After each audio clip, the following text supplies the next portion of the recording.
मनसे अध्यक्ष राज ठाकरे यांनी अपमान केलेले अभिनेते रमेश परदेशी यांनी भाजप प्रवेश केला। संघाच्या गणवेशात सोशल मीडियावर फोटो टाकल्यामुळे परदेशींवर राज ठाकरेंनी टीका केलेली। पुण्यामध्ये मनसेच्या बैठकीत कुठेतरी एकाच ठिकाणी राहण्याचा सल्ला सुद्धा राज ठाकरेंनी परदेशींना दिलेला।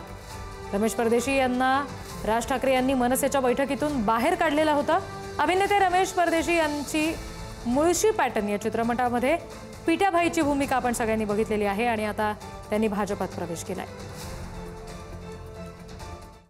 भारताचे पंतप्रधान माननीय नरेंद्र भाई मोदी ज्या कणखरपणे देश चालवत आहेत त्याचप्रमाणे आपल्या या महाराष्ट्र राज्यामध्ये मराठी असलेले कलाकार, मराठी असलेले सिनेमा कलाकार, मराठी सिनेमा आणि त्याच्याशी संबंधित असलेल्या ज्या काही अडचणी असतील त्या राज्य शासन आणि केंद्राच्या माध्यमातून माझा सोडवण्याचा प्रयत्न असेल आणि या निमित्तानं मुख्य प्रवाहामध्ये काम करून जसं संघामध्ये सर्वत्र मानलं जातं की राष्ट्र प्रथम, देश हा सर्वोच्च ठिकाणी ठेवून काम केलं जातं, त्याच तत्वावरती आज विश्वास ठेवून मी माझ्या सर्व मित्रांसह इथं प्रवेश करतोय।